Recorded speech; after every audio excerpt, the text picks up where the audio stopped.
getting the facts right and alerting you to weather danger. This is KTXS News at 6.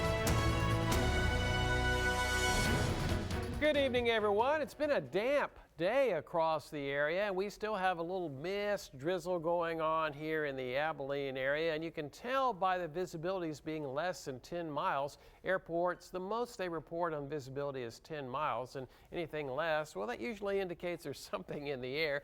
And in our case, it's a little bit of light mist or drizzle, and you see some of that really off to our east.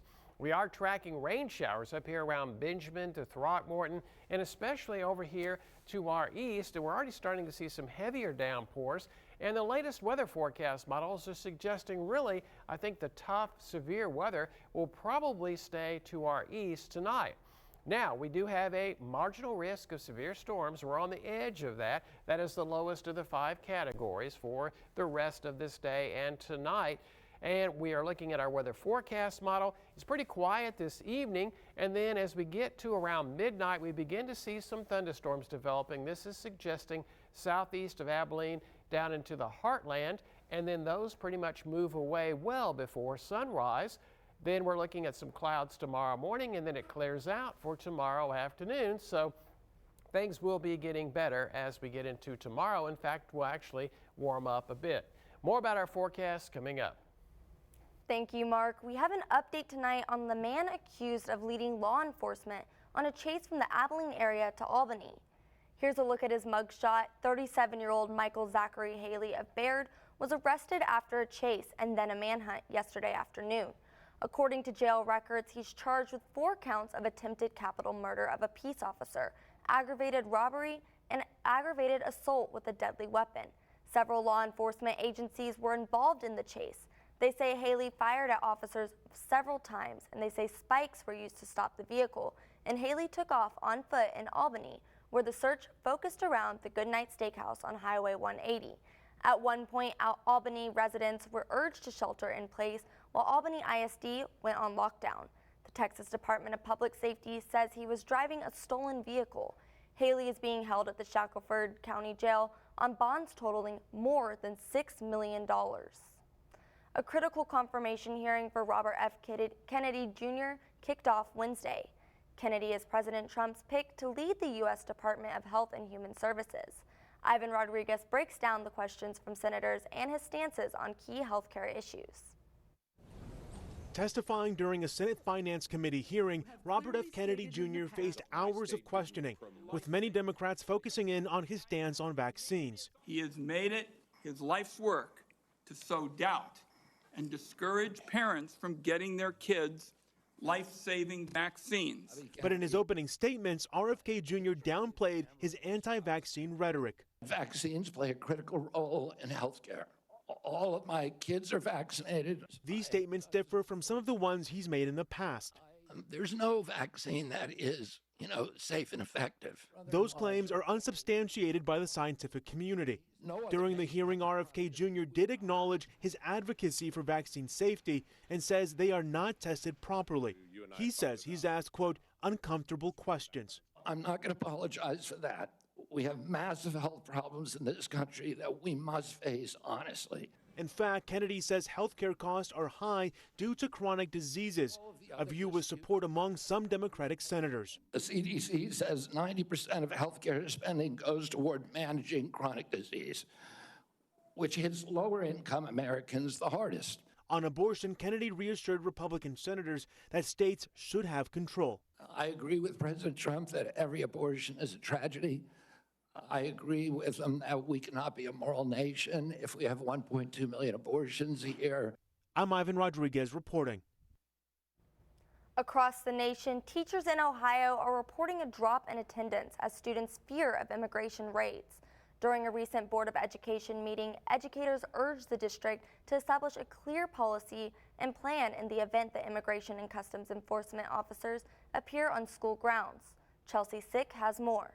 Our students are currently living in fear that they will be deported. Cincinnati public teacher Kendra Adamson spoke up at Monday's Board of Education meeting. In multiple classes, I am missing half of my students, many of whom have said specifically that they're scared to come to school because of the potential of those raids. President Donald Trump's border czar says they're first targeting people in the country illegally, convicted or arrested for a serious crime. But he says it could point them to other illegal immigrants in the area. We're sending a message. It's not okay to be in this country illegally. It's not okay to enter this country illegally. It is a crime, and there's going to be consequences. Earlier this week, the Department of Homeland Security Secretary issued a directive allowing federal agents to arrest illegal immigrants at churches and schools. But this could put school leaders in between. School districts are legally not allowed to ask about a parent or student's citizenship or immigration status. Federal law says all children in the U.S. are entitled to equal access to an education, regardless of immigration status.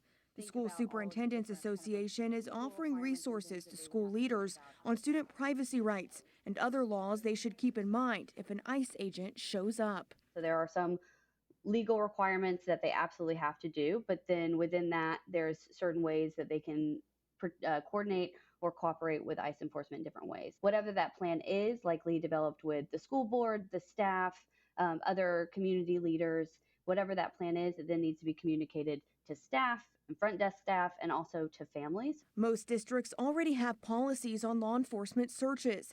In a statement, Cincinnati Public Schools said, quote, CPS does not permit law enforcement activities, including immigration enforcement, on school property or during school hours without proper legal authorization. Student records are protected by law and will not be disclosed without a court order or subpoena. Searches and seizures on school property require a lawfully issued warrant. While many schools are reviewing their policies, as of now, it's just a precautionary measure. Yes, the protected areas doctrine has been rescinded, but that does not mean, so it opens the possibility that ICE enforcement and immigration enforcement officers could go to schools, but that doesn't mean that it will happen and that it's inevitable.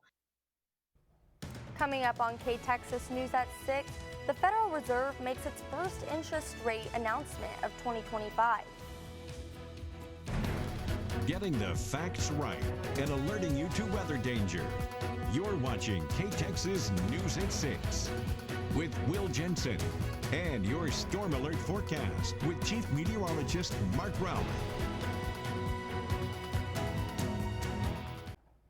Welcome back. The Federal Reserve on Wednesday made its first interest rate announcement of 2025, and the central bank's first during the new Trump administration. Corinne Kafa is live in Washington with a look at what this means for borrowers now and going forward. The Fed cut rates 3 times in a row late last year, shaving the cost of borrowing for consumers and businesses. But on Wednesday, the Federal Reserve putting things on pause.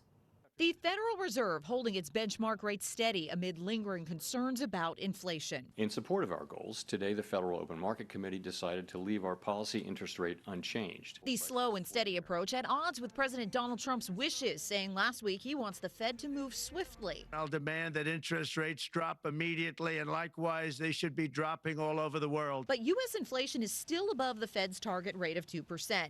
With the labor market sturdy and consumers still spending, Greg McBride, chief financial analyst for Bankrate, says the independent Fed doesn't see economic urgency for lower rates. The economy, from a growth perspective, has continued to surprise to the upside. So there's nothing in the economy that's necessarily compelling the Fed to reduce interest rates or reduce them at a rapid clip. Amid talk of Trump's tariff proposals that could lead to higher prices and immigration policy reforms that could upend the labor market, McBride says the central bank will continue to make decisions driven by data, not speculation. And borrowers looking for more relief on interest payments will have to wait. Interest rates are not going to come down fast enough or soon enough to really ease the burden in a meaningful way. If you're carrying high-cost debt like credit cards or even home equity lines of credit, many of which are in double-digit interest rate territory, you need to stay on offense, be aggressive about paying down that debt, because you can't sit back and wait for lower interest rates to come along.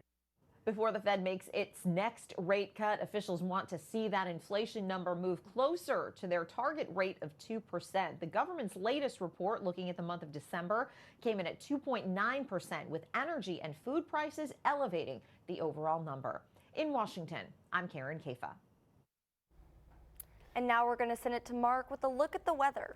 And we had kind of a steady temperature day with those clouds and high humidity air, some mist, drizzle, fog. A damp day, right? 56 has been the high after a low of 52, but with all that moisture, only 1/100th of an inch of rain so far at the airport. We'll look at the evening and the overnight coming up. Texas, getting the facts right.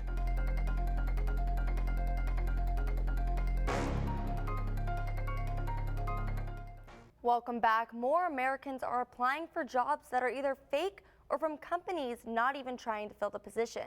The National News Desk's Angela Brown has more on ghost jobs. Job experts say the number of so-called ghost jobs may be growing, reaching as high as 20% of some job listings. From countless articles to social media posts. Welcome to the dystopian world of ghost jobs. Almost every job seeker has come across one. The perfect job, you apply, and then you're ghosted. But that job may have never been on the table to begin with. What it does is it creates false hope with the people who are applying for these jobs. Career specialist Julie Balke says ghost jobs are nothing new, but it may be happening more often because of the popularity of job boards. There are companies who post jobs that don't exist with the goal of bringing in a lot of applicants, so they always have people in their pipeline. The Wall Street Journal cites internal data from a hiring platform that shows 1 in 5 online job postings are fake or never filled. Here's how to spot them, according to Business Insider. One is the age of the post. If it's too old, that's usually a red flag that it may not still be current. And there are some other things. If the job isn't listed on the company website or if it otherwise seems suspicious, it's maybe good to think twice about whether it's a real posting. Last May, ResumeBuilder.com surveyed over 1,600 hiring managers. Key findings: 40% of companies posted a fake job listing in 2024. 3 in 10 companies currently have active fake listings. Hiring managers say fake job postings led to boosted revenue, morale, and productivity. And 7 in 10 hiring managers believe posting fake jobs is morally acceptable. In Washington, D.C., I'm Angela Brown. From the Taylor Telecom Weather Center, your storm alert forecast with Chief Meteorologist Mark Rowlett. Good evening again, everyone. Yeah, it's cloudy, going to stay that way this evening, and not a whole lot of change for your evening plans, but later on tonight, I think we'll begin to see some heavier showers and possible thunderstorms, especially in our eastern areas. It's clearing, warming. I need to add windy to that for tomorrow. Sunny and warm for this time of the year for Friday through Monday. We are tracking rain showers mainly up here north of Benjamin and off to our east, and we're beginning to see things kind of an uptick on the intensity of the rain. These are not storms yet, but we do have a risk of strong to severe storms in our area. Apologize for that old graphic there. We have got some upper level low that's moving here, and that is going to be helping to create the environment for thunderstorms to pop up, especially to our east later on tonight. And then the upper level low itself will actually move in during the day tomorrow, maybe bringing a few sprinkles to our northern areas tomorrow night, but we're not looking at wintry weather from this situation. Temperatures, well, they're going to cool off after midnight, and we could see some upper 30s in our western areas where things clear early. Most of us will start out in the lower 40s tomorrow. And look at that, with sunshine, we're going up into the mid to maybe some upper 60s for your afternoon tomorrow. Here's the weather forecast model, and then here comes that Pacific cold front. We see some showers and thunderstorms developing toward midnight here near Abilene and off to our southeast. And then you see a pretty good line of thunderstorms here at 4 a.m., but they're already pretty much out of our area from, well, Dallas all the way down there to west of Austin. But we've pretty much shut the door on the storm chances by about 4 a.m. tomorrow morning. And then we'll start out with some clouds tomorrow morning, and then it's sunny and windy tomorrow afternoon. West winds around 25 miles per hour. If you don't get a good rain, that really does elevate the wildfire danger for tomorrow. Here's that upper level low bringing some sprinkles tomorrow night. It's a bit cool for Friday morning, and then it's nice and sunny for Friday afternoon. Temperatures, they're still above normal, even with those light north winds. South winds are back for the weekend, and it really warms up for the weekend into early next week. Not tracking Arctic air with this cold front, so just slightly cooler temperatures ahead. Look at that, 70s down there on the coast. We're looking at 50s around here with this high humidity air, but dry air is on the march towards us tonight. 56 right now in Abilene, relative humidity at 97%. 42 tomorrow morning with showers and thunderstorms toward midnight, but they're gone before sunrise. It's windy tomorrow with a high up around 65. 68 on Friday, 70s this weekend into early next week, and temperatures are still in the 60s Tuesday and Wednesday. Thank you, Mark. The Trump administration and Congress questioning AI after the rollout of China-based reasoning app DeepSeek, which is comparable to OpenAI's ChatGPT and was built more efficiently with fewer chips and using less computation. But the White House's AI czar says that there's no reason to pull back on building up data centers. So I think it's a little bit of an overreaction to say that America doesn't need big AI data centers anymore. I think we need the build out of these big AI data centers. I think President Trump has expressed support for them. And I think we need to make it easier to build those data centers, to get them permitted and licensed, and to get power generated, electricity for those data centers. Continuing to go that route will be hugely expensive. Analysis also say that it could give more control of U.S. infrastructure over to Silicon Valley. President Trump says China's success might mean a rethink on how the U.S. approaches AI. The ACU Wildcat football team adds a familiar face to the big country as their new offensive coordinator.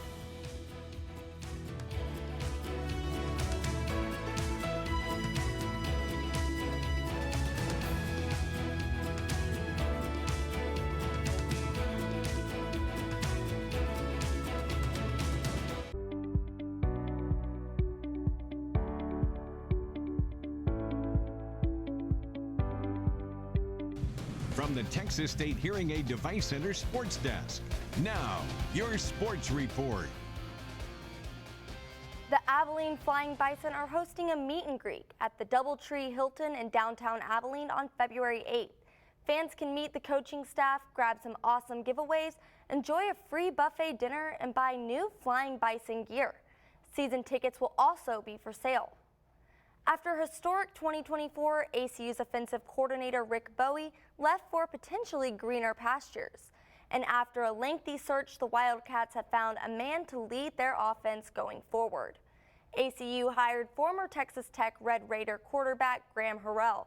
The Brownwood native had a brief NFL career. Harrell has made coaching stops at UNT, USC, and most recently Purdue, among other schools. All right, Mark, should we be expecting any more rain tonight? Yes, I think we will. So it's a good thing that the basketball games are indoors because we are looking at a little mist and drizzle still here in the Abilene area. We are seeing some downpours up here moving out of Benjamin and off to our east. Some of these starting to produce some lightning, and that is a risk for us, especially around and east of Abilene later on tonight. Some thunder showers, thunderstorms will be possible. A marginal risk of severe storms. Hail and heavy rainfall would be our main concerns. It's going to stay fairly much like it is through the evening with temperatures in the 50s. Thunderstorms between midnight and sunrise. Cooler tomorrow with a low down to 42. Thanks for watching KTXS News at 6. We hope you'll join us for KTXS News at 10.